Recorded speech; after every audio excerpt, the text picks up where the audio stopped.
Welcome to The Explainer. Today, we're diving into a book that's pretty much considered the Bible for anyone who's really serious about keeping fancy goldfish. It's called Fancy Goldfish, A Complete Guide to Care and Collecting. So let's start with a scenario you might know all too well. It's stressful. Your beautiful, prized goldfish is sick. You jump online for help and bam! You're suddenly drowning in a sea of forum posts and articles, all giving you different, often contradictory advice. It's totally overwhelming, and you know you don't have time to waste. So where do you even begin? In this explainer, we're going to cut through that confusion. We'll start with a hobbyist's dilemma, then introduce the expert you want in your corner.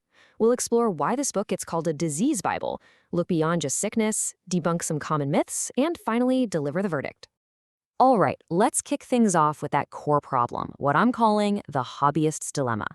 The simple fact that these gorgeous fish can be so fragile.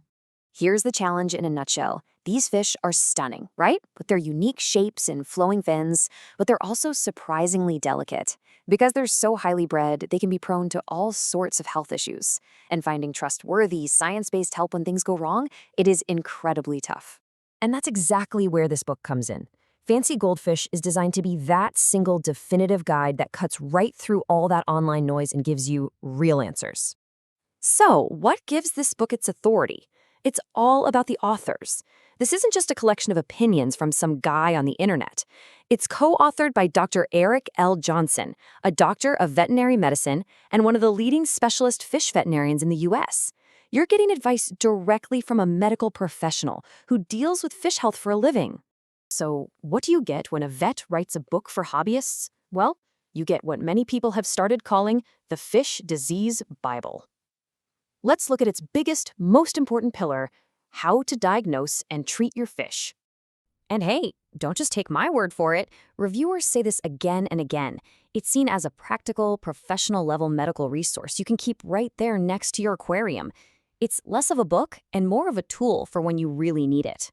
Now, this is what really blew me away. We're not just talking about a chapter on sickness here. Almost half of the entire book is a deep dive into solving health problems. That's its core mission, and it takes it very seriously. And it gives you a super clear step-by-step process. No more guessing. It walks you through how to identify symptoms, understand what you're dealing with, whether it's parasites, bacteria, or a fungus, and then it gives you the formulary. This is basically a detailed guide to medications and, critically, how to use them correctly and safely. But look, keeping your fish from getting sick or treating them when they are is only part of the equation. To really be a complete guide, a book has to go beyond that, which this one absolutely does. I mean, it covers the whole shebang. It dives deep into proper care and husbandry, the cultural appreciation of different varieties, and even includes insights on breeding from top experts. Plus, it covers all the fundamentals, like setting up your tank and how to select healthy fish from the get-go. And here's the other thing that makes this book so special. It is not a dry textbook. Thanks to the legendary photographer Fred Rosenzweig, it's a visual celebration of these fish. It's filled with these stunning photos of rare and high-quality goldfish that just inspire you to provide the absolute best care. Okay, but maybe the best way to see this book's value is to see its expert advice in action. Let's watch it just demolish some of the most common myths in the goldfish world.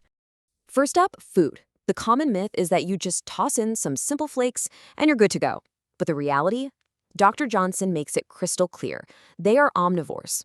To really thrive, they need a high-protein diet. We're talking up to 34%, with good varied ingredients like fish and shrimp meal. Next, let's talk temperature. We've all heard it a million times. Goldfish are cold water fish.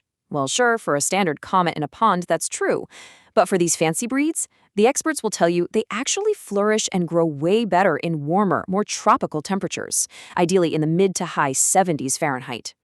And what about this one? Vitamin supplements. You see those little bottles of drops you're supposed to add to the tank water? Makes sense, right? Well, not really. As Dr. Johnson explains, freshwater fish don't drink the water they live in. In fact, they're constantly pushing water out. They can't absorb vitamins this way, which makes those water supplements pretty much useless. So, after all that, what's the big takeaway? Who should be running out to buy this book? The reviews are really clear about this. If you have a couple of common goldfish you want at the fair, this is probably going to be overkill. But if you consider yourself a serious goldfish keeper, someone who's really invested in these high-quality fancy breeds, then yeah, this is considered a must-have. Now, to be fair, no book is perfect. The pros are huge. You've got that incredible, unparalleled medical advice from a real vet, plus the stunning photos. The cons? They're pretty minor. Some people mention there's no index, which can make finding stuff a little tricky, and because a few different experts contribute, some chapters can feel a little disjointed. But ultimately, for the people this book was written for, the verdict is a slam dunk. It's a 5-star resource that fills a massive gap on the serious hobbyist's bookshelf. And really, this book changes how you think about the whole hobby.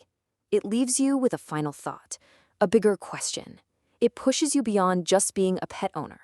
It makes you ask, are we just keeping a pet, or are we taking on the role of a custodian for a complex and beautiful, living, breathing work of art?